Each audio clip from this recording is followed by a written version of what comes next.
Welcome back to the Explainer. Let's get right into the incredible market action we're seeing right now, because we need to break down this massive, undeniable surge in silver prices over the last week.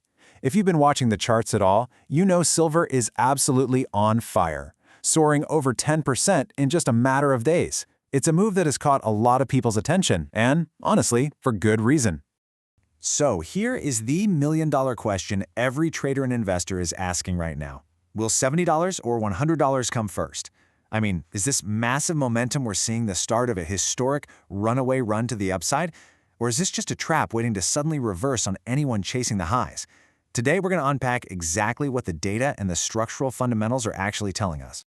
Okay, here's our roadmap for today. 1. The silver surge. 2. The bullish case. 3. The bearish reality check. 4. Key levels to watch. And finally, 5. The big picture. Let's dive in. Starting right at the top with Section 1, this silver surge. All right, look at where we stand today, sitting right around $64.16 an ounce. This rapid 10% jump has pushed silver to 7-week highs.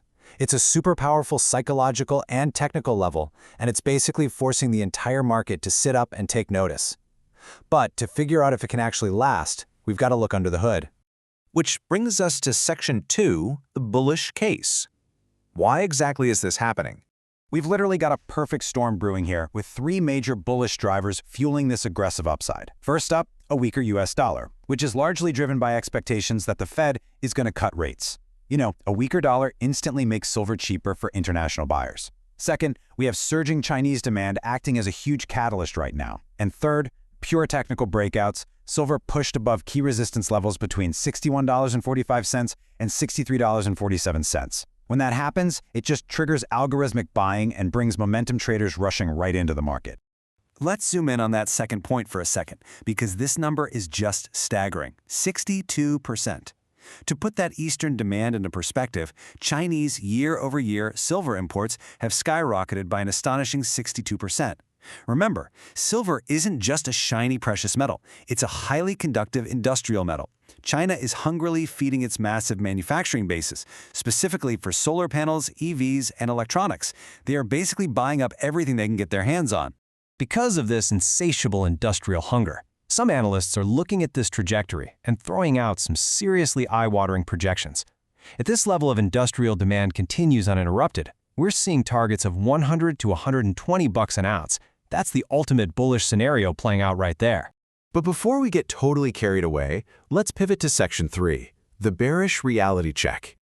Before you go all in betting on triple digits, we've got to listen to the institutional heavyweights. Major banks like HSBC and UBS are actively waving caution flags. They're explicitly warning that this rally might not be sustainable. Instead of a runaway rocket ship, they're projecting sideways movement at a high level. And they actually have a very specific data-driven reason for this outlook. Their main argument against a move to $100? It's the silver supply deficit. In 2025, the market had this massive, gaping deficit of 143 million ounces. But look at the projection for 2026. That deficit is expected to shrink down to just 73 million ounces. It's getting slashed nearly in half. Let's break down how this actually plays out practically in the real world. This shrinking deficit happens in 2 distinct steps. Step 1, high prices eventually destroy industrial demand. As silver gets too expensive, manufacturers either use less of it or they find cheaper substitutes. The Silver Institute actually expects industrial demand to drop to 642 million ounces this year. Then, step 2, those exact same high prices incentivize more supply. When margins go up, miners are heavily encouraged to pull more metal out of the ground, and a whole lot more scrap silver flows right back into the recycling market. So, this fundamental flaw in the rally, the old saying that high prices cure high prices, is exactly why HSBC has issued this specific forecast. They expect silver prices to average around $75 for 2026, but they actually project a pullback to a $70 year-end target. That implies we're going to see a real cooling off in the second half of the year as that supply deficit starts to shrink. So how in the world do we trade this conflicting data? Let's get into Section 4, key levels to watch. If you're a trader, consider this your cheat sheet for navigating the current market. On the upside, there's an immediate resistance zone between $65.51 and $66.67. If we get a daily close above that $66.67 hurdle, we could be looking at a fast sprint towards 70 and potentially even $71.50. But let's take a breath and look at the downside risk too. The critical support zone is between $61.45 and $63.47. If the price breaks back below that $61.45 level, it basically opens a trapdoor. Your next downside targets become 59, then 58, and possibly even the recent low down around $56.70. The big takeaway for the immediate future is this: the short-term setup remains strictly bullish, provided that the $63.47 floor holds strong. As long as we stay above that line, momentum heavily favors the bulls. But any break below it, and the entire technical picture is going to change incredibly fast. Finally, let's pull all of this together in Section 5, the big picture.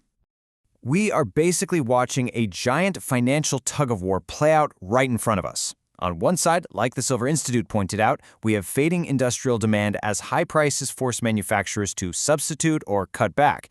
But on the exact same token, we have rising investment demand. Financial buyers and investors are stepping in and aggressively absorbing the exact same silver that those industries are leaving behind. And it's this dynamic that keeps the overall market incredibly tight. Because the market is wound so tight right now, extreme price swings are practically guaranteed in the near term. The momentum is absolutely screaming bullish today, but the structural story suggests things could rapidly cool off later this year. So I want to leave you with this final thought. Are you bullish or bearish on silver's next big move? Will the fundamental realities of a shrinking supply deficit drag prices back down, or will the hype, the weaker dollar, and pure technical momentum drive us all the way to triple digits? The tug of war is definitely on, and the next few weeks are absolutely critical. Thanks for hanging out with me for this explainer. I'll catch you on the next one.